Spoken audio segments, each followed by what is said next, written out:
The Boston Celtics walked into Chicago carrying momentum, confidence, and perhaps a sense of emotional exhaustion after surviving one of the wildest games of their season just 24 hours earlier. The double overtime escape against Brooklyn felt like the kind of win that either ignites a team or quietly drains it. Unfortunately for Boston, what followed was a painful reminder that in the NBA, emotional carryover can cut both ways. On Saturday night, the Celtics fell to the Chicago Bulls 114-111 in a game that felt cruelly familiar, frustratingly ironic, and deeply revealing about where this team currently stands. This loss was not about effort, it was not about a lack of star power, and it certainly was not about Jaylen Brown, who delivered one of his strongest performances in weeks. Instead, this defeat felt like the Celtics getting a taste of their own medicine.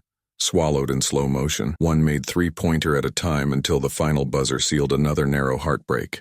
For years now, Boston has been the team that breaks opponents mentally. The Celtics spread the floor, rain threes from everywhere, and turned small runs into avalanches. Fans across the league have grown used to that helpless feeling of watching Boston hit contested shot after contested shot while momentum slips away. On this night, roles were reversed. Chicago became the team that could not miss, especially when the game tightened and pressure increased.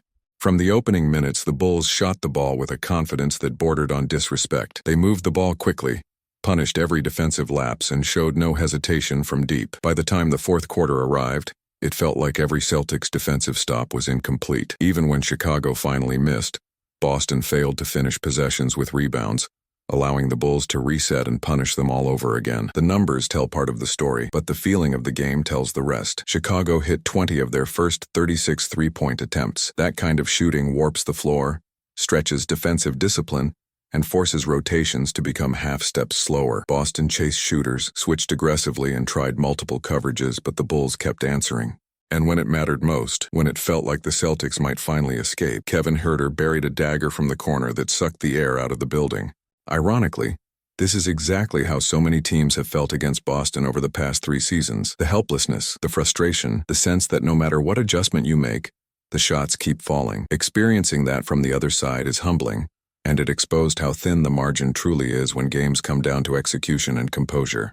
One of the most alarming trends from this loss came late in the game, and it was not new. Late-game rebounding continues to be a quiet but growing concern for the Celtics. Against Chicago, it surfaced again at the worst possible time. Through the first 3 quarters, the Bulls managed only 4 offensive rebounds. In the final 12 minutes, they matched that total. Every extra possession felt magnified. Every missed box out raised blood pressure levels for Celtics fans watching at home. These were not always rebounds in traffic or impossible scrambles. Many came off long misses that bounced unpredictably, demanding awareness and urgency. Instead, Boston often looked a step slow, a half-second late, or momentarily disconnected. In close games, those moments decide outcomes. Against a team shooting as well as Chicago was, giving them second chances felt almost unforgivable.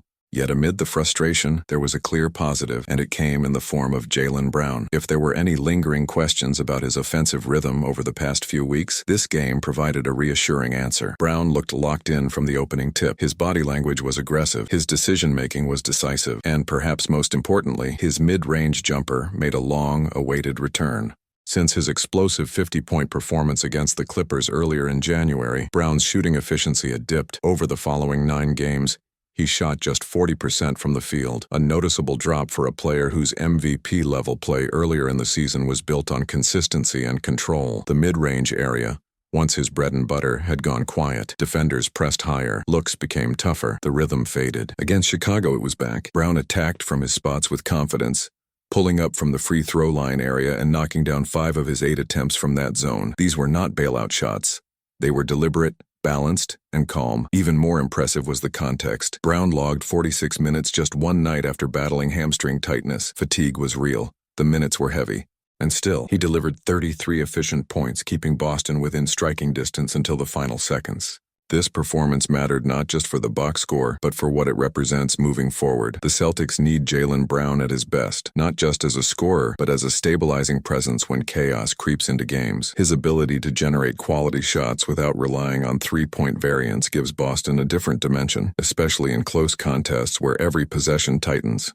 Another encouraging sign came from the bench, where Anthony Simons reminded everyone why he remains such an important piece of Boston's rotation. After weeks of red-hot shooting in December and January, Simons had cooled off slightly in recent games. Against Chicago, that slump disappeared. He scored in a variety of ways, driving into the lane, finishing through contact, knocking down runners, and spacing the floor with timely three-pointers. More than the efficiency, it was the timing of Simons' baskets that stood out. There were moments when the Bulls threatened to break the game open, moments where the energy in the building shifted and Boston needed a response. Simons delivered those responses. He steadied the offense, kept the scoreboard moving, and prevented momentum from completely flipping. He finished with 21 points on 8 of 16 shooting, including 5 made threes. When Simons is in rhythm, Boston's offense becomes far more difficult to guard. His presence forces defenses to respect the perimeter, opening lanes for others and preventing opponents from overloading on the stars. Still, despite strong individual performances, the Celtics left Chicago empty-handed, and that is what makes this loss sting. It was close, it was winnable, and it exposed small cracks that can grow larger if left unaddressed. The schedule context cannot be ignored. Back-to-back games, emotional highs and lows, travel and fatigue all played a role, but championship-level teams find ways to overcome those challenges. They find rebounds when legs are heavy. They communicate when concentration slips.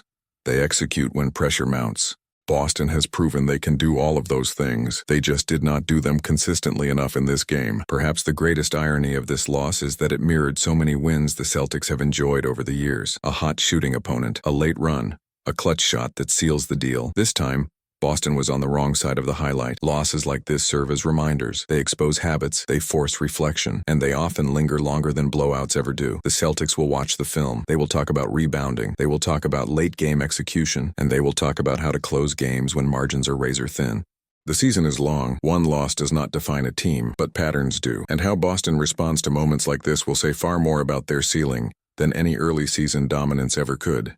As the Celtics move forward, the positives remain real. Jaylen Brown's rhythm returning is a significant development. Anthony Simons finding his groove again strengthens the rotation. The effort and competitiveness are still there. What remains is refinement, details, and the ability to finish games when everything feels heavy. If you want to see how this team grows from moments like this, how adjustments are made, and how the Celtics respond when the pressure increases, make sure you stay connected. Subscribe to the channel, like the video, and join the conversation in the comments. The season is far from over and the story is still being written.